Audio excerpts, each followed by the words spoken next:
And joining us from, I don't know, where are you right now?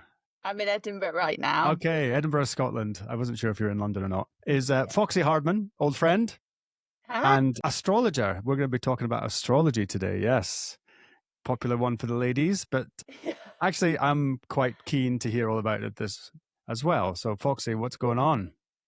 Hi. For anyone who doesn't know me, I'm Foxy. I'm an astrologer and healer. I started out as an astrologer, really, and a women's circle facilitator. So essentially helping women come back to their bodies and their intuitions and finding their purpose. And the main way that I do that is through astrology and kind of translating the stars in a way that makes sense and isn't some like out there woo origin that we can't understand. So that's me. All right. Well, that's two. I've done quite a few podcasts lately about finding one's purpose and intuition. That's all right. This has taken a good turn already. All right. First things first is you got to explain how you got the name Foxy. Foxy Yeah. Hardman. It's a Yeah, good name. it's a good name. It's definitely, I often say it opens as many doors as it closes. My parents thought that I was going to be a boy. They wanted it to be a surprise, me being born. And I was planned to be a boy. I was going to be called Harry. And then a couple of weeks before I was born, my mum was like, wait, hang on a second. What happens if this boy's actually a girl? She'll have foxed us. Hence the name Foxy. And then because my dad's surname is Hardman, Foxey Hardman. That's why it has an E. It has absolutely no connotation to the term Foxy. But as you can imagine, I've heard everything under the sun about my name. And it's actually, I always find it as I've got older, I think names are really character defining. And I guess in a way, this is something that kind of got me interested in astrology, because the first thing you learn about someone is their name, right? So, and you make an assumption, like you meet someone called like Bernard and you make an assumption about what kind of person they are by their name. And I guess it's kind of a very quick understanding of someone's character, how they respond. And, I laugh every time someone thinks they say something that's like revolutionary and you're like, no, that's just rude. Mhm. But yeah, I Well, think it's really interesting understanding where people's names come from and the etymology and why they got their name. well, Where I does your name come from? my parents. I also have gone through that process in my life, especially being a military fella with the surname Kindness. Is a Captain Kindness, the benign superhero. So I know what you mean. I've had that all my life, and my first name is Nickel, and I lived in the States, and that's a coin, 5-cent coin, and it's whatever. It's I've had it all, and I've heard all the jokes, and none of them are all that funny. I Yeah. wouldn't mind so much if they were, but nowadays, now I'm very happy with the name I've got because it's very rare, and people tend not to forget it. Yeah, So there you exactly. go. People will always say, once met, never forgotten. And I guess that's a good thing, like the majority of the time. Well, I've been forgotten many times, but okay. Again, I'm going to go through some pretty basic questions I think most people would answer because I would like to know also. But you weren't always an astrologer. What was it? What was it that actually convinced you that there was actually merit in this and it wasn't just a bunch of mumbo jumbo? What were you doing So before? I was an actor originally, but I guess from a very young age, I've always been quite mystical. And I'm from Cornwall originally, so it's known as the land of the pixies. So there's quite a mystical essence. Everyone tends to go on holiday to Cornwall, and they're like, "Oh, I love Cornwall. Cornwall's amazing. I go to Rock every summer," and I'm like, "Great, love this for you."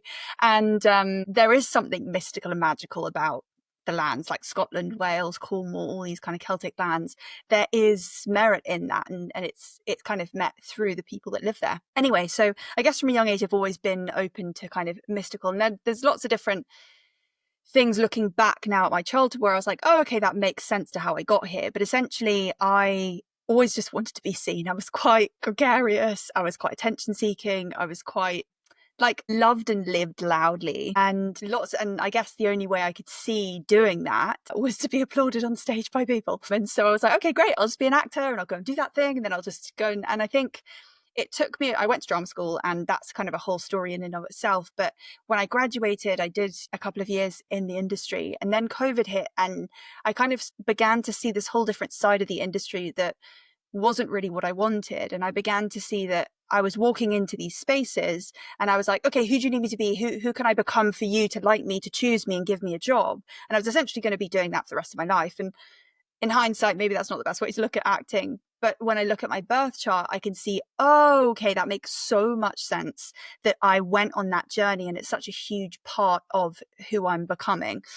So I guess understanding those pieces, and I was quite early when I discovered astrology, I guess, in terms of my journey. Like, I'm 27 now, and I discovered it when I was like 22, 21. So quite early in the estimation of things, and it kind of just stuck. I Googled, I mean, how I got into it is a long story, but I essentially Googled all the things about my chart and was like, oh my God, how is someone seeing me without knowing anything about me? And then I just wanted to do that for everyone around me. And it allowed me to find peace in why the people in my life had made the choices they'd made. And if I saw something and I was like, why would you do that? I have no understanding why you would do that. It enabled me to go, oh, okay, that's why you do that, and have more compassion for the people around me, if that makes sense. And second part of that question was, how did you convince yourself that it was a legitimate thing? I guess it's built over time, but when I made that Googling attempt, I realized, I was like, there's got to be merit in it.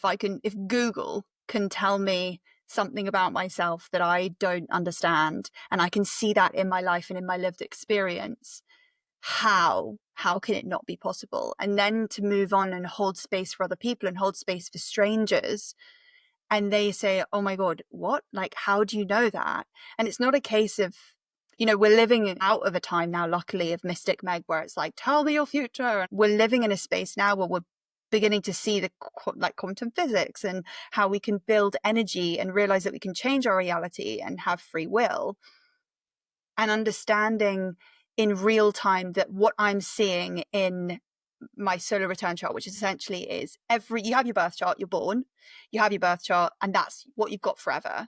And then every year you get what's called a solar return chart, where the sun, solar, returns back to the place it was when you were born, aka your birthday, and you get a snapshot. And this is kind of the chapter that you're living in. And so that, then looking at that and being like, wow, that's like, I can see how that's mapped out in my life in real time in the last year, and how the situations and circumstances that I found myself in match what those charts have been saying. So I guess through experience is the short answer of that. When you were young, did you have any, what's the question?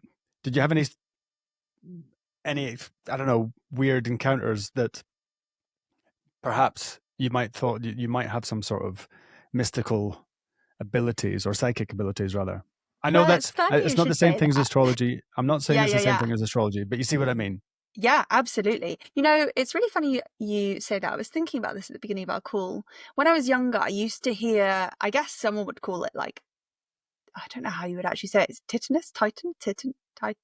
When it's like, tonight. That, whatever that one is. Buzzing in your ear. You can hear the ringing. Yeah, exactly.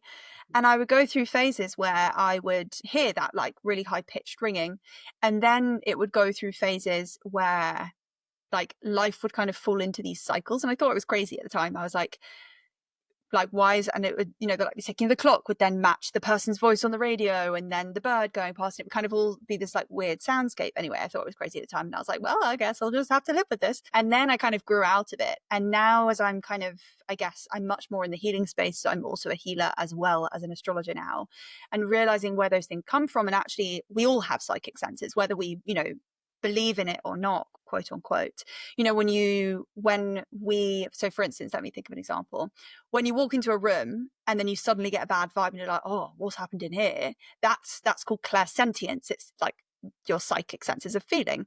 When you can like hear, when I say imagine a sunset, that's your clair, I can't think of what the thing is. That's your ability to see. When you hear someone's voice, that is, when you like imagine your daughter's voice, that's going to be clairaudience. There's all these things that actually are very normal. We all have these skills within us. It's just a case of recognizing them and allowing them to be, rather than kind of pushing them away and rejecting them, in my opinion. Did you mean clairvoyant? Yes, that's the word. One. Yeah. All right. See you in the future. Oh, losing all credibility with no words that make sense. That's okay. No, I actually know what those terms mean. And I actually, it's a weird thing. I've had a weird story. I've had a weird life when it comes to these things, and you understand, or I've learned that the clairvoyance, clairaudience, and clairsentience. Is that what you Sentience. said? Yeah, are innate in human beings. We just haven't. We've lost the ability. Believe it or not, people who are listening, I've gone down some pretty deep rabbit holes about this. But we've lost the ability. But still, I mean, I know I can. I have this happen in my daily life regularly. Is you expect thinking of someone and the phone rings. That's probably the most common one, and I get that regularly. Or anyway, but that I don't want to digress too much. But you mentioned something before, which I thought was quite interesting, about free will. And so one of the things I was going to ask about this as well is, if everything's written in the stars, what does that mean for free will? Do we actually have any free will? This is actually my favorite question that people ask around astrology. Okay. And the reason is that a lot of people see astrology as exactly that. It's fate, it's written in the stars, your life is, and that's quite an Eastern astrology perspective, in that you're looking, so for instance, an Eastern astrologer might look at a placement and be like, you'll never find love, or you'll never be good with money. And the Western astrology, or at least the school of thought which I learned under, which is called mystic astrology, which essentially is bringing intuition through, it's a system inclusive, so it bridges the gap of a lot of different schools of thought. And what it does is it realizes that you have free will. So whenever I'm in a reading with someone, I will acknowledge that you are a real life person that's lived many decades, not that many decades, but Well, at I have. least a couple of decades without me. You've had so many different experiences that I can see a cycle that you might be in, and absolutely I could hypothetically like pinpoint a date where something happened. I could do that. However, you have free will. You are walking around your life. And so how I see astrology is, I see it like this kind of goes into a wider state of incarnation. So like my whole view on it is that you leave Earth and then you go up to this like soul family, or this space in the ether, and you kind of have a reflection of your life, and you're like, okay, great. Well, I learned this lesson, I did this and I did this, but I didn't quite finish it off. So next time round, I want to do X, Y, Z. And so you begin to paint this piece of art like Monet, and you're like bringing each color, and you're like, okay, and what sun sign would suit that, and what moon sign, and what rising sign would kind of complement that to bring it all together in this beautiful piece of art. And then you have your north node, which is your soul's purpose, and then you have your sun, which is like the integrity piece of like how you shine in the world. So there's different octaves of like your soul purpose, and then like your human purpose and your job and your title and what nourishes you. And there's all these different pieces, and then you come down to earth, and that's when life begins. That's when you get to play, and you don't necessarily realize that there's going to be so many other extraneous variables that are going to come in and change the course of what that might look like. But we have cycles. My favorite time is eclipse season, because it's the time, it happens twice a year, and it's a time we're in right now, and it lasts for roughly about a month to 6 weeks, happens every 6 months. And it's a time where you essentially take your foot off the gas and you step in the passenger seat, and the universe comes along and is like, hey, I'm driving, and kind of gets you in the passenger seat and is like, I'm going to take you to the place that you need to be for the path that you're on.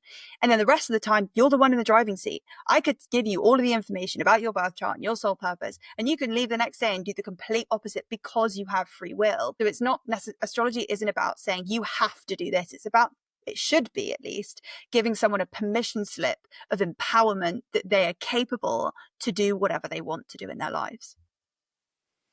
It's all very interesting, isn't it? Do you believe in astrology? I am open to anything, really. I'm not, well, okay, this is my take on it. So I'm very big into ancient history, ancient places like that, we hear about, such as Atlantis. I love to read about that kind of thing. I love all that. Lemuria, all these awesome places that apparently used to exist millions of years ago, or tens of thousands of years ago, but apparently not anymore, and there's no written records of it, so that people say it's nonsense. Now, I'm not saying it's true. I'm not saying they existed. There's just an awful lot of information about it, and So I just think that for me is, I love that. I lap that stuff up. I think it's so interesting and so fun to read.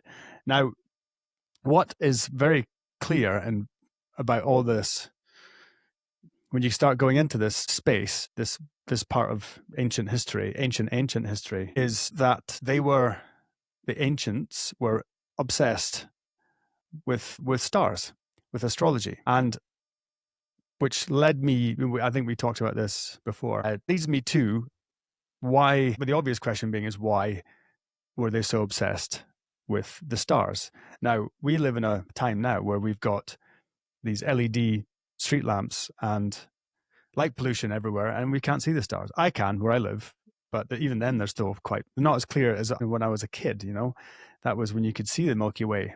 If it was out, you could see the Milky Way clearly wherever you lived, really. And so that was what I'm interested in, and what I wanted to go into a little bit with you is, they used, from what I can gather, they were using it to make predictions based on what the planets and the stars were doing. You know, people who have done a lot more research on it, a million times more research on it than I have said that they suffered catastrophes, and they could predict these global catastrophes which wiped out civilizations. And well, we know what happened 10,000 years ago, about that, 10 to 12,000 years ago. And they were doing it so that they could predict when it would happen again. So it's obviously interesting.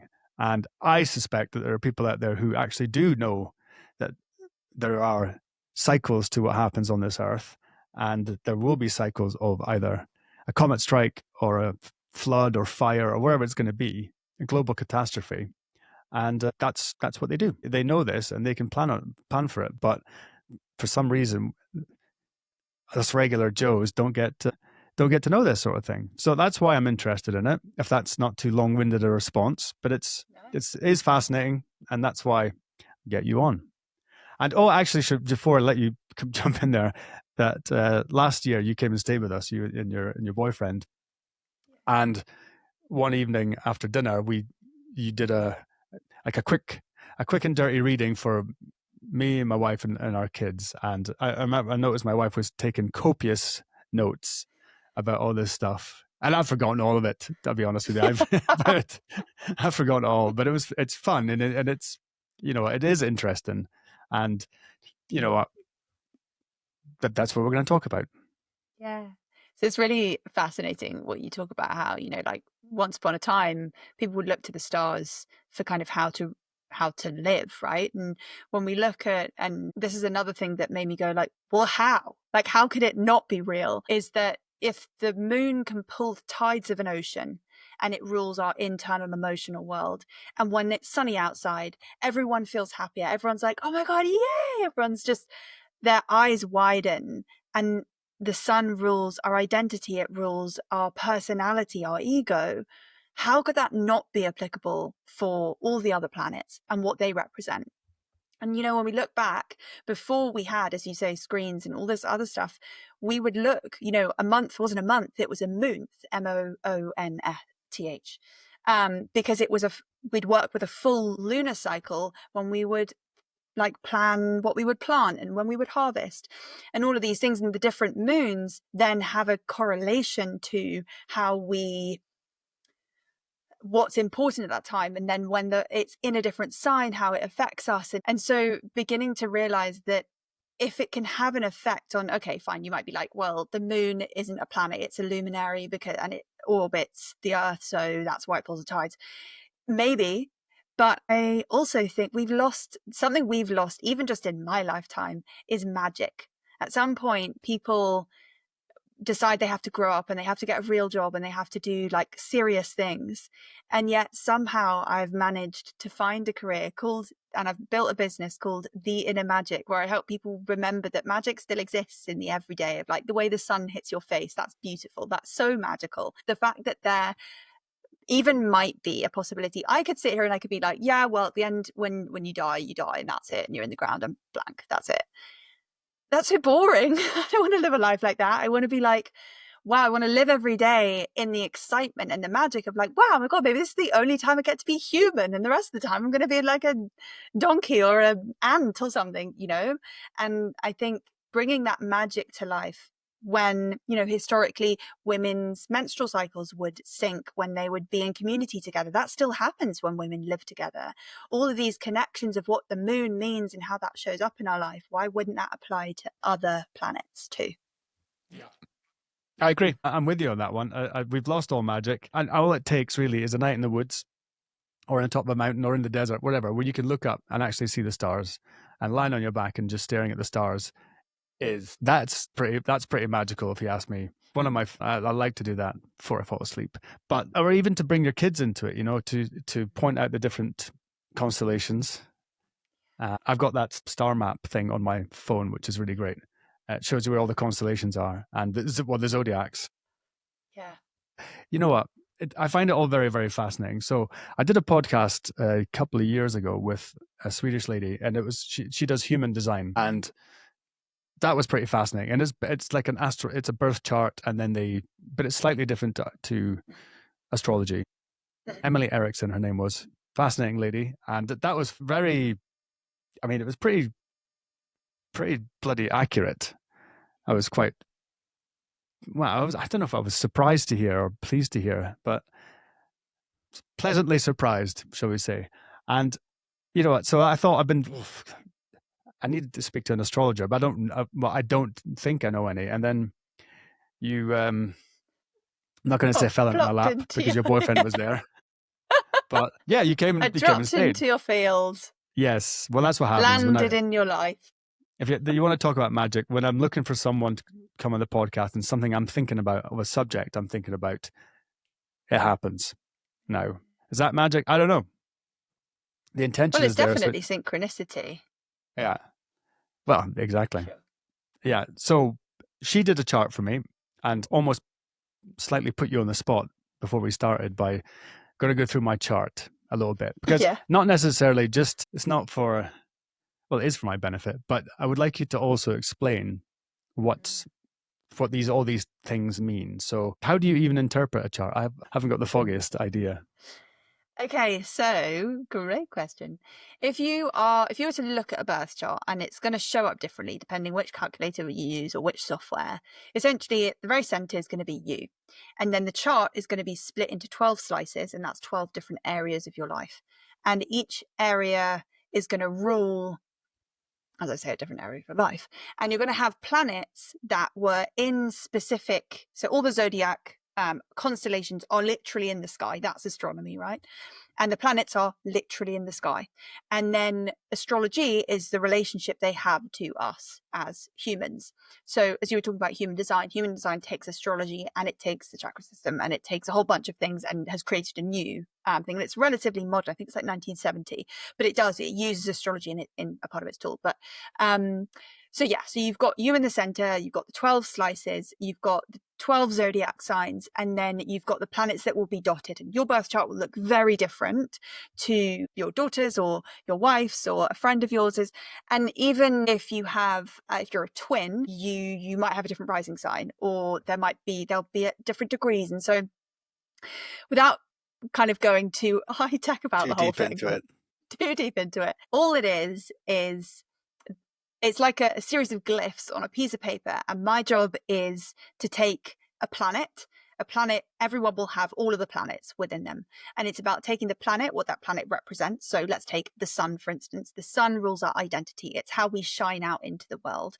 It's our ego, right? And then you go, okay, what sign is that in? Yours is in Aries. Aries is the pioneer. It's the warrior. It's about the I statement of where am I going, the will of the self, what am I going to do? And then you look at the house in which it sits, which is the area of your life, one of those 12 areas. And for you, that is in the 4th house of home, origin, roots, ancestry, all of that. So then my job is to not only put it together in a little neat bow and explain it to you. So carrying on that analogy, I would go, okay, well, chances are, if I didn't know who you were, I would be like, chances are, whatever you do in this lifetime, you're going to be a pioneer of some kind. You're going to think differently, do differently, and you're not going to follow the path of someone else. And then the fact that it's in the house of home, family, origins, roots, ancestry, emotional well-being, that says to me that it's also there's going to be a deep interest in where have I come from and where am I going, because there's this opposition with other things in your birth chart. So you've got the moon. The first thing I looked at when I looked at your chart is that you have Neptune in Sagittarius in the 12th house, depending on which house system you use, but that's a story for another day. We'll go for the easiest house system to use now. And so Neptune rules transcendence. It rules the spirit. It rules all the things that you can't see, touch, taste, but that you're kind of like in a pursuit of. And Sagittarius is the sign in which that planet for you is sat. So looking at Sagittarius is about optimism. It's in search of truth. So they're really beautifully placed together in your birth chart, which is really lovely to see. And the one thing that I took away from meeting you was that you're fascinated by how the world works and understanding from lots of different perspectives in search of kind of the truth of ourselves or what we're here to do and where we're going. The 12th house is the house of subconscious, all the things you can't see, touch, taste, that aren't reality per se, that are psychology, that are deep roots of our subconscious. So there's this kind of relationship when you begin to see your sun sign, which is your kind of star sign. For anyone who doesn't know what a sun sign is, it's your star sign. So what you would hypothetically look at in a horoscope. And that's this, from a logistics point of view, it's this constellation that your sun was in the moment that you were born. And the same goes for Neptune. Neptune was in this constellation of Sagittarius when you were born. And then the house system is related to you specifically. Are you with me so far? Does this make sense? I think so, yeah. Okay. Just one thing I'm going to ask about zodiacs. Mm-hmm. The zodiacs rather, is just how old they are. They've been around, it goes back into prehistory, that they might not necessarily have the same English names that we have, but you're using the same zodiacs. Yes. I don't know exactly how long. I wish I did, but they have definitely been around a very long time. And I think they have, the constellations themselves, I think, have Latin names. Yeah, they they do. But I'm talking on a place called Göbekli Tepe in Turkey, on the Syrian border there, which is the oldest archaeological site in the world. It's, I think, 11,500 years old, and older than the pyramids. And it's, these big stone pillars, and it's very, pretty advanced for shepherds or hunter-gatherers, And they have carved on these stone pillars, and they're huge. They're big, considering how long ago this was. And they have the zodiac signs maybe represented by a different animal, but the same star configuration. Goes back into Mesopotamia, have the same star configuration. Yeah, I've gone down this, like I said. That's why, there's just a lot to it. Anyway, I'm going to let you carry on. No. There's so many different ones.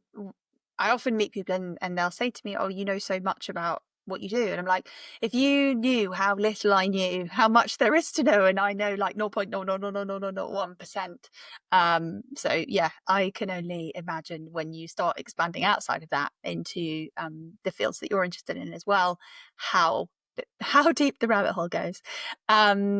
So when we're looking at your chart, we can see that there is a deep interest in who am I and what do I, and understand, and a deep desire to understand the world in which you live. So you've got it next to Venus, which is in the 5th house of creativity, joy. And Venus is about how you want to receive life.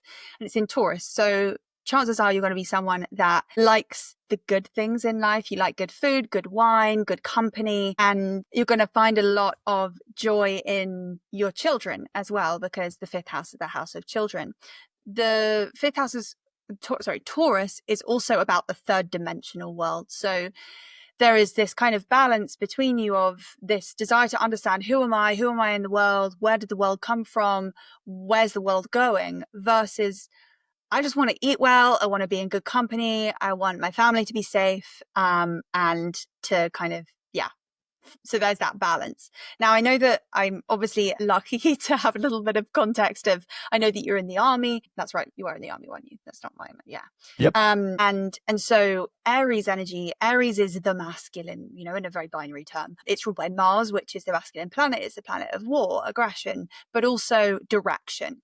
So having your sun in a sign that is ruled by direction, you're going to be very self-motivated in how you move. So you might start something of your own, which makes sense connecting to this pioneering thing. And so you might create something that Taurus is also about the voice. So you run a podcast. And do you have anything? Yes, you've got Jupiter and your Mars. Jupiter is the planet of expansion. Mars is the planet of will, action. In Aquarius, Aquarius is about all things, God, how do I word this?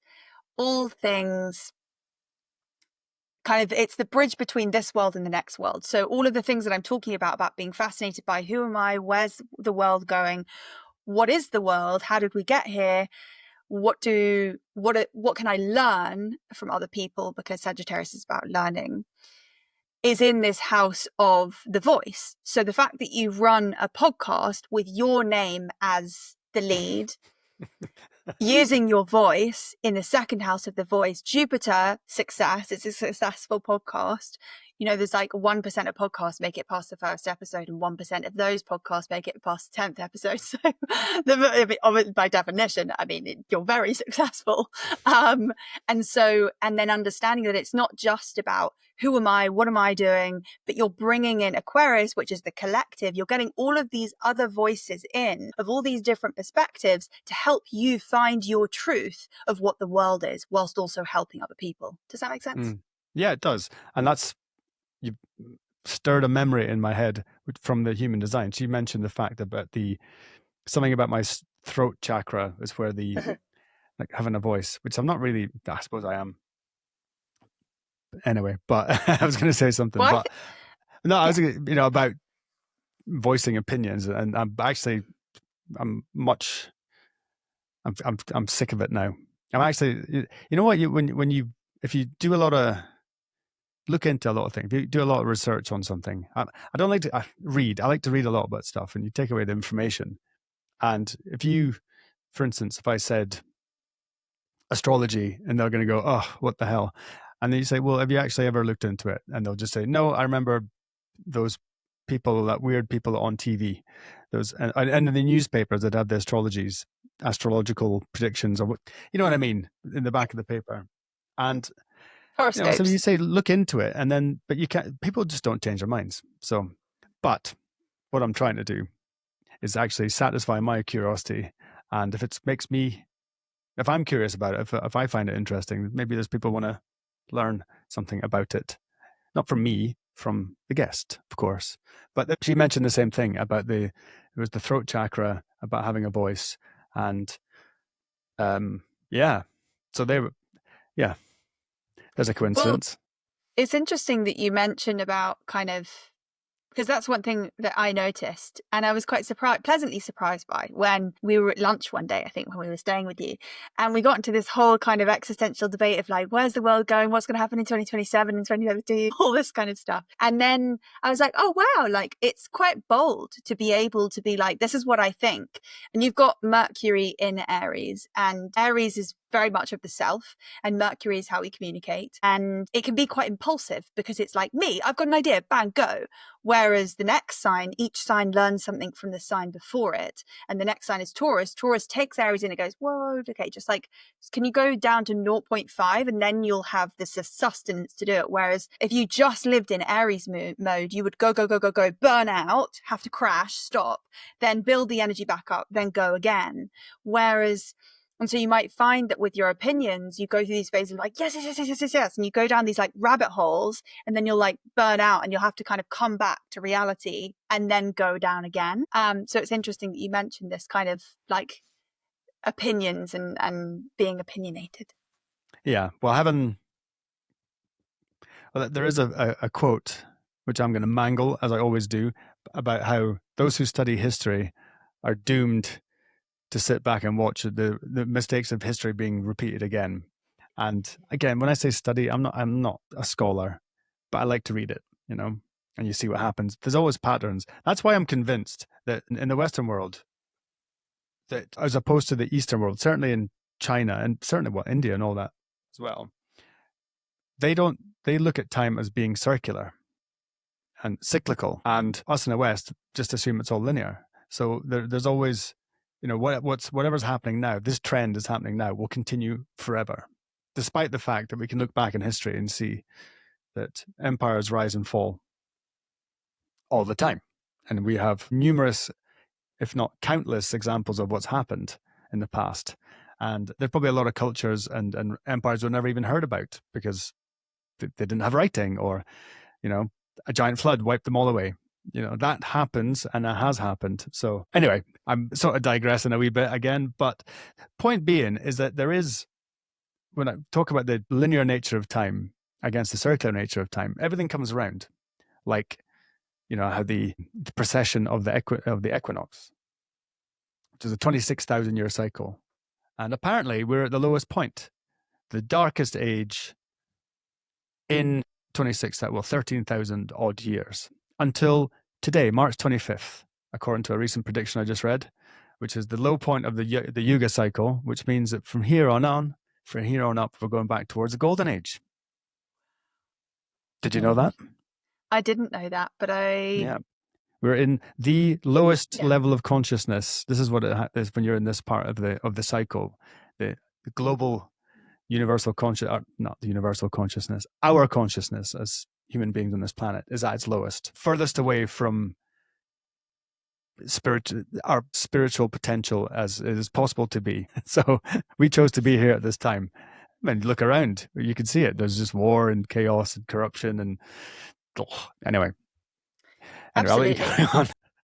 Where to go from there? It's so fascinating because when we were trying to get a date in the diary for this, I was looking at the significance of like, oh, okay, why are we having it on that date? And then it would be like, oh, I can't do it this date, and it kept changing, and I kept thinking to myself, why is that? Why is that? And this year, astrologically, is described by people who know even more, much, much, much more than I do, as 2020 but personal. So whereas 2020 kind of shifted our entire lives from a space of just kind of snapping out of it, having to think completely differently, and then looking back and being like, wow, oh my gosh, like how was working from home not a thing? How was blank not a thing? And now we have all these things, all these other things that are created because of that moment. But if we hadn't had that complete separation from what we knew, we wouldn't be where we are today. We wouldn't have working from home policies. It's a very basic, neutral example. And so what we have in 2025 is, you probably have seen an article or 700 about how all these planets were in alignment at the end of January, and that then they were kind of, so Venus, Mars, Jupiter, Saturn, Uranus and Neptune were all visible in the sky from the end of January all the way through February. And then on the 28th, Mercury joined that kind of joined that parade. It's called a planetary parade. There we go. And how that translates is a time of collective awakening.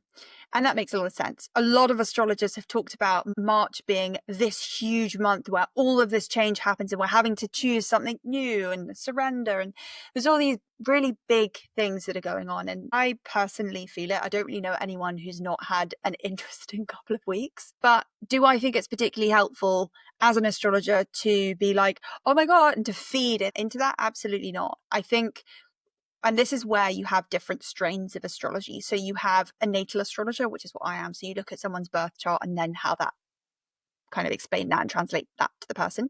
You have what's called mundane astrology, which sounds quite rude, but it is actually its name, which is where you predict world events from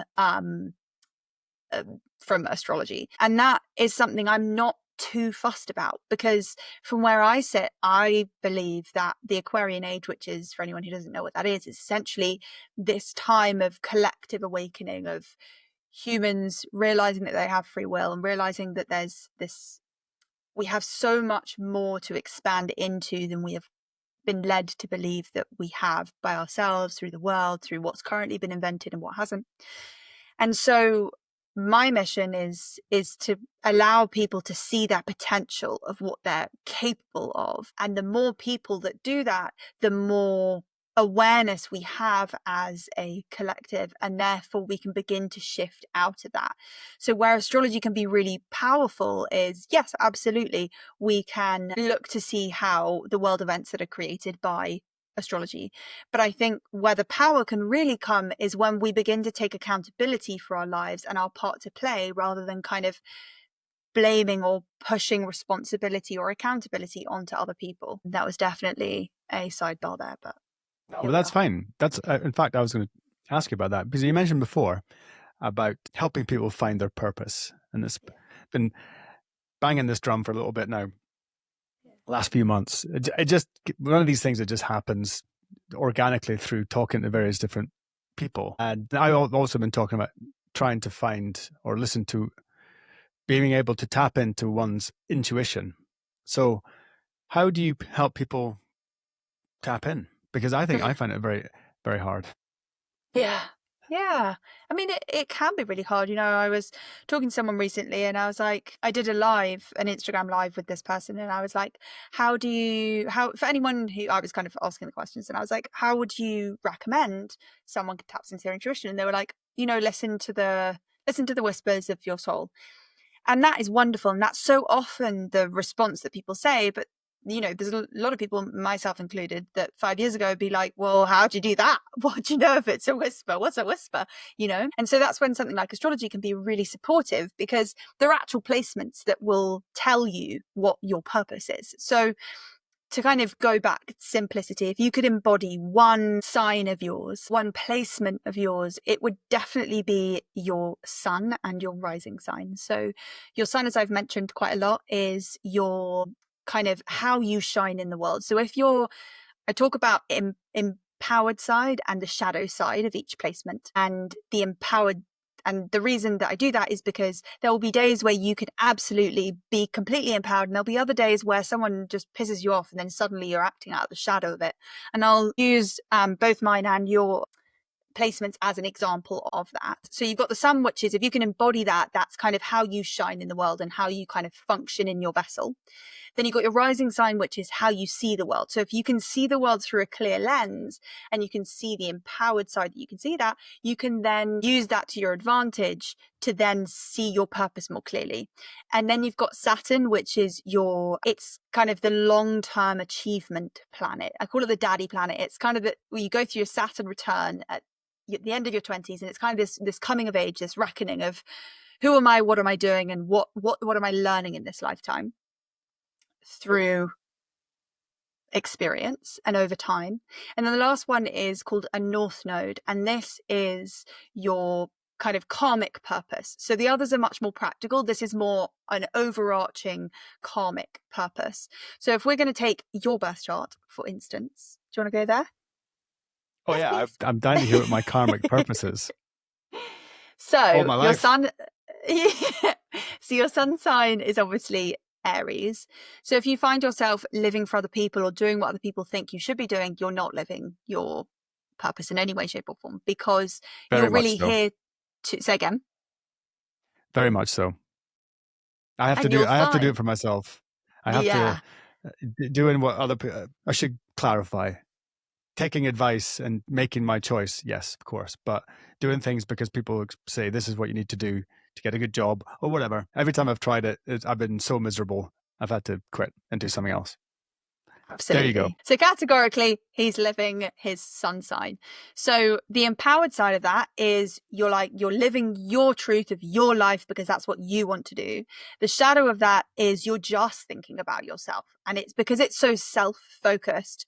You can kind of be like, no, I'm doing this because this is what I'm meant to be doing. And you can kind of forget that, hang on a second, that person is, the shadow is that you can sometimes forget that there's other people involved.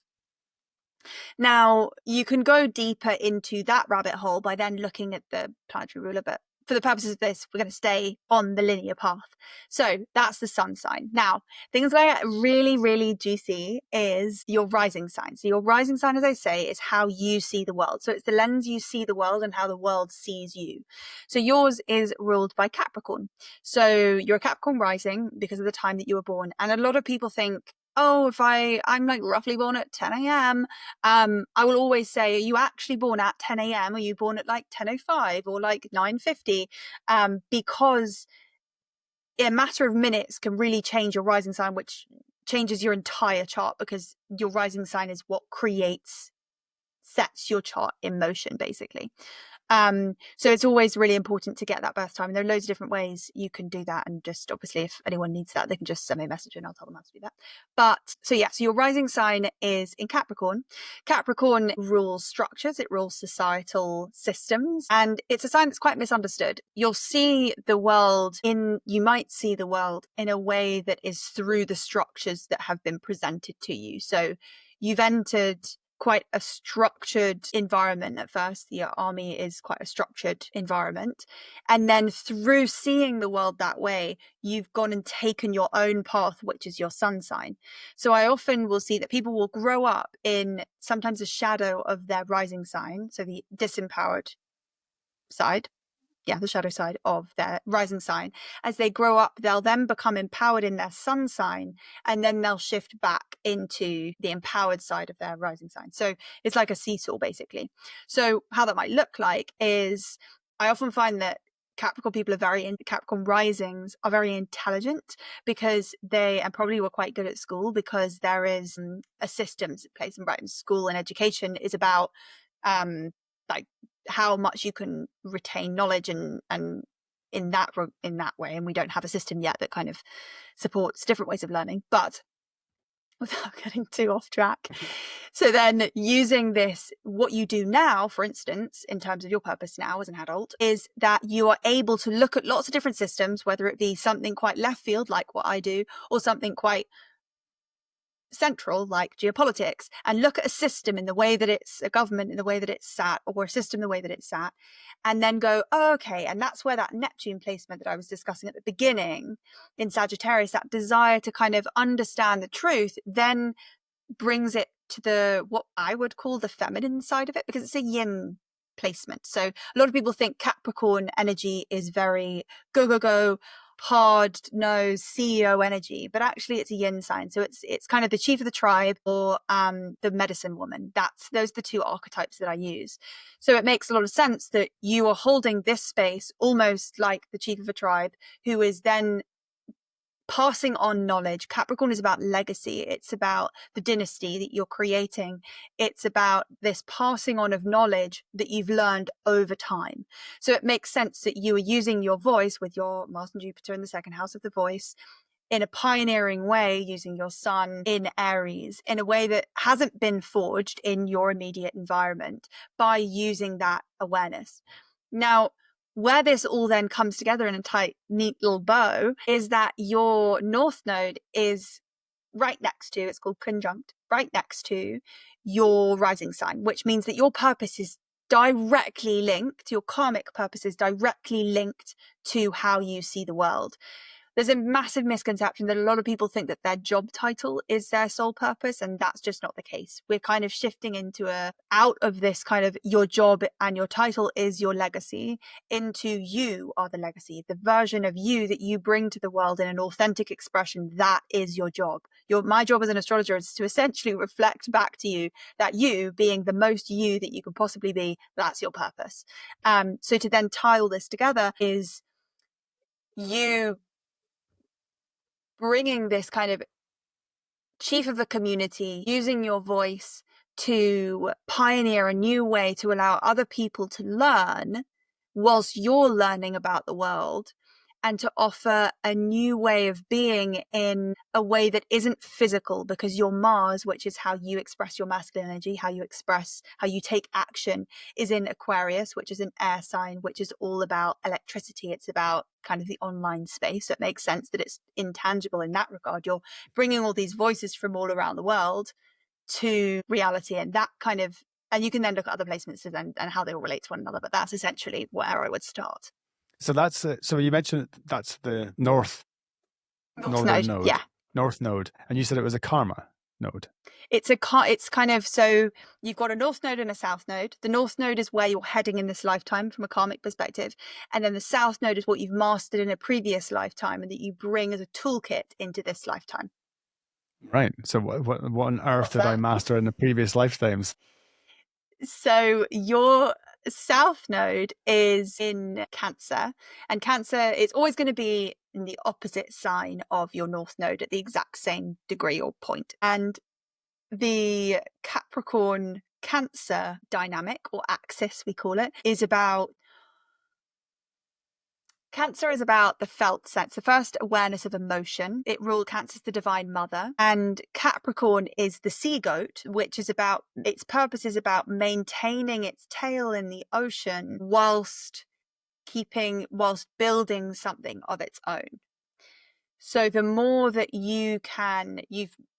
one might argue that you've mastered in a previous lifetime how to connect to emotions and empathy and compassion with other people.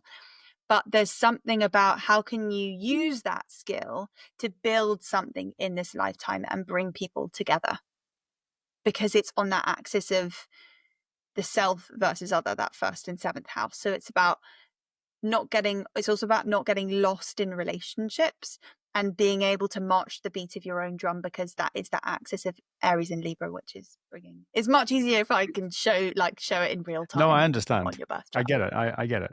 It's just it's a weird thing. I've mentioned we talked about why starting a podcast. I still can't believe I did it. It was a compulsion, should we say? That was intuition, purely intuition. I had to do it, so I had no choice, folks, for listening. Sorry about that, but I had no choice. It was written in the stars, quite literally. But I don't know. It's just I have I have another job to make money, but we need to, but which is fun. It's fine, but this is what I really like to do. This is what I really enjoy doing. Yeah. Anyway, uh, so the what's the mine sounds quite. I don't know if it's quite vanilla, or is there any other kind of juicy stuff that I should know? I mean, it's interesting that it's actually, yeah, this is what I love about when I'm doing a reading with someone is they'll then mention something that feels like completely irrelevant. And then it's almost like a drop of something, like you're dropping up a pet of water into it and it completely changes the landscape, because then I see something else. And now I can see that the work that makes you happiest is found in a placement called the midheaven, and that is in your 11th house. And the 11th house is the house of community in Scorpio, which is about depth, transformation. You've got your moon in Scorpio, which is how you're emotionally fulfilled. So you will move through the world wanting to deeply see the people that you speak to and want to deeply be met in the way that you are. So short, small conversations aren't really going to cut it for you. And in having these deep and meaningful conversations and being met fully and wholly and completely is going to be like, it's almost like when you look at someone you like and you say something that's a bit controversial, that's kind of like, I don't know, like aliens exist or something. And then you kind of that pause of that breath of like, does this person also believe in aliens? Am I just going to be, and then there's two options, right? Someone replies and goes like, you absolute weirdo. And then you're like, oh my God. And then this panic sets in of like, I just shared a huge part of me and now I'm going to have to backpedal out of it. Whereas if someone's like, yeah, of course they are, then there's going to be this like, oh my God, okay. And there's this excitement that then kind of runs away with itself. So the fact that you have both your MC, which is your midheaven, and your moon, which is your emotional nourishment, okay, this is where we're going to get a little bit complicated, but bear with me. It's in your 11th house of community, social circles, social media, the world at large. It's going to make sense to me that if you're doing something that's not the thing that is going to bring you the most amount of joy, is going to be the thing that takes you all the way in and all the way out of a transformation. So having a conversation with someone about something that you know nothing about and learning something about yourself through the process of that, not necessarily astrology, it can be about anything, that's going to fulfill you in a way that's going to allow you to propel forward on that journey. Whereas if something feels like you're just doing it because it's like a means to an end, it's going to be like, I can do it because you're self-motivated, but it's not going to have that same fulfillment. Yeah, but that resonates. That rings true. I was going to ask you, though, what is the wildest thing you've uncovered for someone during a reading? I think that's a hard question. There's so many things. I think my favorite thing to uncover is sometimes I'll say to people at the beginning of a reading, I'll be like, okay, at the beginning, it's going to sound a bit like lots of different pieces. And by the end, it will come together. And that's my favorite point, when at the end of the reading, you can be like, oh, and that's how it all ties together. My favorite thing to look at, which is an absolute, I'm ashamed to say, an ego trip, is there's a placement you can look at, which is an asteroid, and it's called Spirit. And it basically tells you how old your soul is. And I only really look at it when I feel called to look at it. But now I know that you're going to be like, where is it for me? Wait, do we not talk about this? Do we not talk about this at dinner at our house? I think we must have, yeah. Well, because I remember we did for all me, my wife, and the kids. We did that one, and Yeah. to see who was the oldest soul. And you explain. Yeah. So basically, Is that what we're talking about? How many times you've been back? Yeah. How many times you've been How many times? How many times you've been reincarnated? So How badly basically, you've messed it up in the past? No. In past Well, now lives. see, this is such a good example, because I've just literally clicked on, like, added yours to the thing to see where yours is. And again, it makes sense from what we've just been talking about. Whereas if I brought it up at the beginning, it wouldn't have made sense. So it's called Spirit. And essentially what it says is it's where you've spent the majority of your lifetime. So it's going to range, the number is going to range anywhere from 0 to 29. If it is between 23 to 29, I would say that person is what's classified as an old soul. Now bear with me, because I don't mean what you might think an old soul is. And then if anything is between 0 and 10 or 0 and 5, I'd say you're a pretty new soul. And what I mean by that is not like, oh, whatever you think it might mean. I mean, there's loads of different reasons that could mean lots of different things.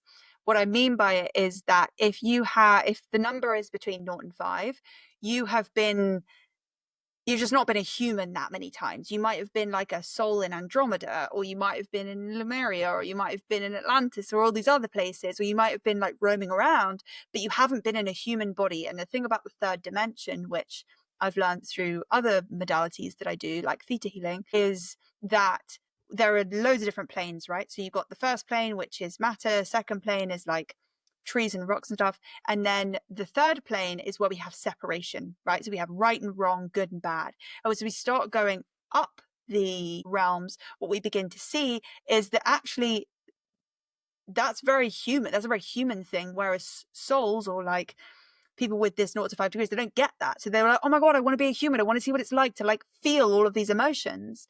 And so then they come to human, they feel all the emotions. They're like, oh my God, wow, this is so overwhelming. So they're really learning, their part of their soul purpose is implementing what it is to have human emotion into their soul journey. Whereas if someone has between like 23 and 20, or 24 and 29, these people have been humans time and time and time and time and time again. So they really get human emotion, they get compassion, they get all of these things they understand. And as a result, I often find that their purpose is in helping other people. So when I look at yours is at 22 degrees in Scorpio. So what do we look at the degree first, and then we look at the sign. So the degree is on the higher end of that. I would include that. I would think, and it makes sense with your purpose, with what you do, with the lives you've lived, many different lives in your singular lifetime, and you've had lots of different life experience. You've spoken to lots of different people. There is this kind of passing on of knowledge, but there's also this human capacity to feel and understand and acknowledge someone else's point of view, right? Which, if you had I love 0 to 5. my 0, yeah, I love my boyfriend to bits, and he'll hate me saying this, but he has a very, very young soul. And sometimes when we're talking about things, there's such a dichotomy of what we're talking about. Like, he knows so many things about what it is to be a human being on like a logical sense, and he's very empathetic, but from a from like a soul level, it's just a very different understanding of what it is to be a human. And often we find that people with 0 to 5, roughly speaking, have really intense experiences, and because they're learning through the human experience something they wouldn't have learned if they'd been a human, but they bring other skills that we don't have as humans with 23 or above. So what was it? Yeah. What was my score? Your score? I can't remember. It was 22. So yeah. So yeah, go on. No, I was going to say. So I've got lots of battle scars. I've been here a long time. I've been coming back too many times. But if I remember right, when we did this, because that was fun, and I said because we did it for the kids and my wife and all that, and it's quite a high score. Who knows? I had a Just feeling for the I've been here a record, long there's no time. high or low scoring, but yes. Sorry, numerically speaking, up the chart. Yeah. And but our son came in, and I said, I bet he scores higher than me, because he's like an old man in a young man's body, and yeah, he was quite a bit. He was up towards the 28, 29, if I remember, or 27, absolutely, 27, 28. So yeah, he's coming in hot. Yeah, but he's a senior man. Yeah, but I often find this, especially when I do what's called starseed reading, which is when you read a child's birth chart who's like, normally it's younger than 7, but roughly when you read a child's birth chart, is that they know the children that are being born now, from an astrological perspective, they have so much knowledge that we cannot even fathom. There is so much wisdom coming from them that we cannot fathom, that is so beyond us, that we know, the shifting of, once upon a time people had children because they wanted to continue the legacy of their name or their whatever they had created. And now we're beginning to see there's a shift of, okay, can you allow can you learn something from your child, rather than I'm the teacher, I'm the parent, I'm teaching you something. Instead, it's almost flipped, where you're beginning to realize, wow, I'm learning so much about myself and the world through my child. And this is something that I find really fascinating, because a lot of the children who are being born have really high numerical degrees in this. And I just also want to say, from a compassionate space, if you go and you find out what your numerical score is, it's not that if you have a high number it's good and if you have a low number it's bad. And I'm more than happy if anyone wants to reach out and have a discussion about it. I would love to. But yeah. Time's almost up.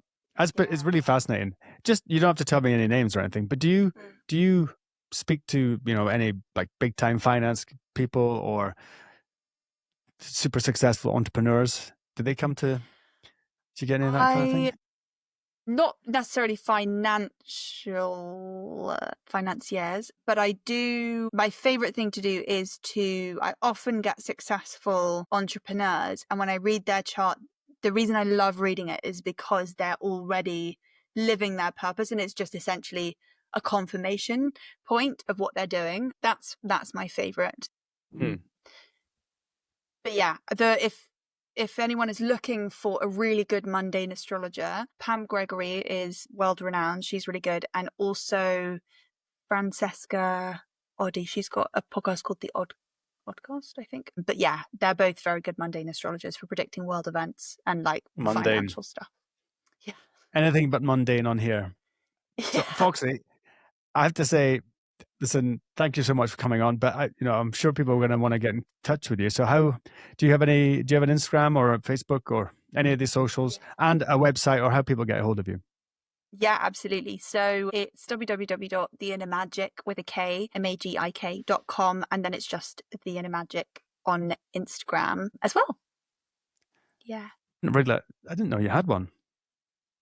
I'll have to jump on and follow you. The Inner Magic. The Inner Magic, or yeah. That's on Instagram. Yeah, on Instagram as well. The Inner Magic. All right. All one word. And Mr. Kindness _pod, MISTER, kindness_pod for me. Mr. Kindness on X, on YouTube, you name it. It's all there. This will be on YouTube. This is going to be on all over the place. X, Instagram. So, Foxy, thanks very much. That was fun. Thank you for having me. So much fun. No, it didn't go where I thought it was going to go, but here we are. Oh, really? How did you think it was going to go? Well, I thought badly? I was going to talk. No, I thought I was going to talk about like the astrology of this year and the importance and like where, yeah. Oh, okay. Well, carry on. Because if I remember, it's either because I speak to quite a few. I know this is going to sound odd, but I know quite a few channelers. Channelers, people who channel Yeah, spirits, yeah. psychics, healers. Not because I think it's interesting, but now that my perspective, my eyes are open to it, they seem to be coming into my life, and they're fun to talk to. But was it you was telling? I think it was you actually about a year ago, because you were staying with us about a year ago, and was it you mentioned about being like it was going to be a big flash, a flash of light or a big flash of something that was going to come through. I'll let you go in a second, but this is going to sound weird. Two other of these interesting people that I know said the same thing.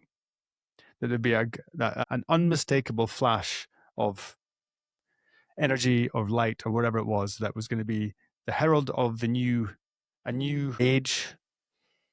Is that the right word? Mm-hmm. So maybe it wasn't today that the end of the Yuga cycle, or not the end of the Yuga cycle, the bottom part of the wheel of the Yuga cycle of the cycle. Kali Yuga, sorry, that's what I'm saying. Anyway, but yeah, talk about that, because, or maybe we can do another one. Just maybe do another one and talk about what's going to happen. What's the anyway? Please carry on, because that could be easily another podcast. We can do that, but just talk about that flash and where that comes from, So where the information is coming from. yeah, so I briefly spoke about what that might have looked like at the end of February and the end of January, actually, with all the planets lining up. That kind of, from an astrological perspective, would have looked like a reckoning of like humanity having an aha moment. Do I think that things work that obviously? No, but I think that everyone has experienced this year as a bit of a reckoning. Yes. Do I think that will continue through to the end of the month? Absolutely. I think the likelihood of us doing this second podcast episode, if we are going to do it before the end of the week, is unlikely. So for anyone listening now, before, I don't know when this will go live, but there is a solar eclipse in Aries on Friday, on the 20th of March. We're in March. And then Neptune is moving signs to Aries. Now, no one in humanity who is living now has experienced Neptune in Aries. Neptune's been in Pisces for the last 14 years, and Neptune in Pisces is quite delusional. It's quite like dream big, just keep dreaming. It's very like sort of mushrooms in a field whilst speaking to God, and we are all one and we need to be interconnected. Aries is like that then becoming a reality. It's about bringing the transcendent experience into physical form and just reality, essentially. So it's making our dreams a reality. And with all big movements, you can have empowered sides, you can have shadow sides. And so every outer planet is shifting signs this year. So it's huge. It's huge that this is happening. And there's been so much that has gone on this month anyway. And we're really, without going really deep into the astrology of this year so far, there is a lot of introspective energy that we're being met with up until this point. There's a lot of inner reflection that's going on of where we've got to this point, and we have an opportunity at this new moon eclipse to choose differently. And we're in this space now of complete surrender of, I don't know what it's going to look like. I just need to surrender and let something go. Do we know what that is? No. Will we probably know in hindsight? Maybe. Yeah, that's the best I can do without going all the way into everything.